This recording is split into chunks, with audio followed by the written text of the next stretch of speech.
Good morning and welcome back to Kirkstone. Yesterday morning we looked at the unboxing of some plants that arrived from Plant Life Centre. This is a small, rather beautiful in my opinion, Copiapoa Hypogaea, and this is the forma, not quite a variety, but the forma known as lizard skin. Now, I don't know how closely you can see that, but this is the forma of the Copiapoa Hypogaea taxon that has a rough, rugous, greeny brown skin. So the epidermis is distinctly squamous. Some great botanical words coming out here. So the skin looks as if it's lizard-like or snake-like, the skin. And it's a very apt descriptive metaphor. Now you can also see that this plant has a very well developed taproot. Okay, so this is a contractile taproot. As I said in the last video that featured Copiapoa Hypogaea, that this is a plant which will pull itself back down into the ground, okay, if it feels that it's too exposed to the elements. So in its natural habitat in Chile, this plant will actually grow flush to the surface of the desert.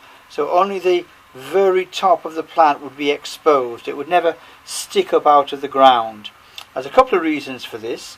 The first of all, because it minimises water loss through the skin, and secondly, of course, to protect it against predators. It's not as obvious a food source as it would be as if it was sticking out. Okay, so a very quick procedure. I've got a smallish pot here, and into this pot I'm going to place about a half to a third of an inch of humus material.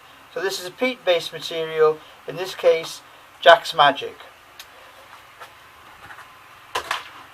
And in the bottom of that I'm going to place a very small amount of Grow More fertilizer, which I'm going to stir in with my finger and break up any particles of compost while I'm there. Now the main body of the plant is going to be growing in a 1-1-1, 25%, 25%, 25%, 25% mix of my normal free draining compost. And this is simply 1 part peat based compost. Any proprietary compost will do. It's 1 part 10 to 20 millimeter size small pebbles. It's 1 part smaller pebbles or horticultural grit, and it's 1 part special horticultural sand.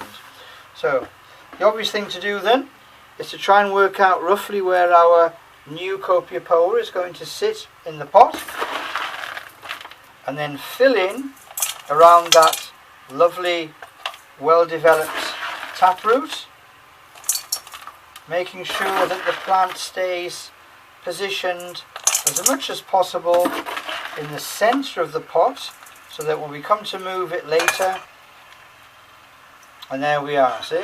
So although we've only potted up a third of the taproot so far, the taproot itself is strong enough and robust to actually support the plant. So that's key to understanding the development and cultivation needs of this particular plant. It's all about the taproot.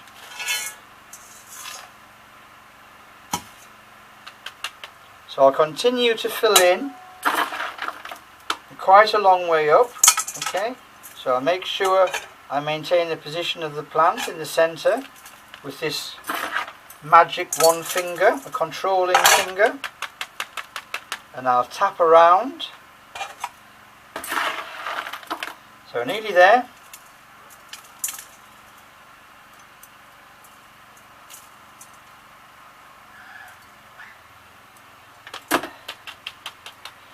There we are, we're pretty much there now.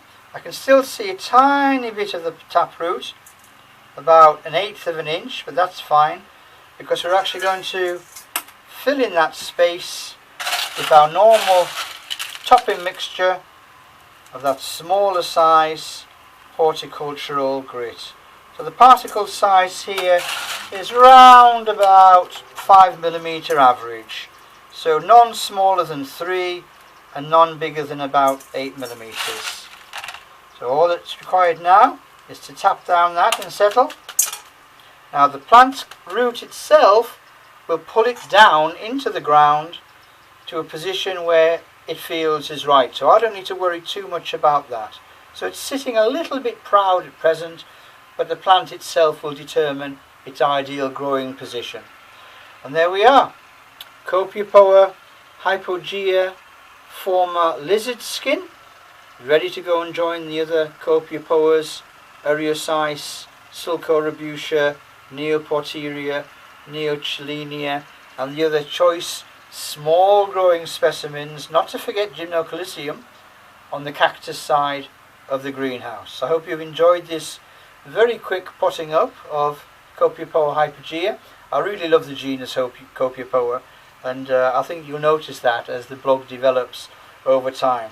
Copiapoa and Ariocarpus are absolutely where it's at as far as I'm concerned in the cactus world.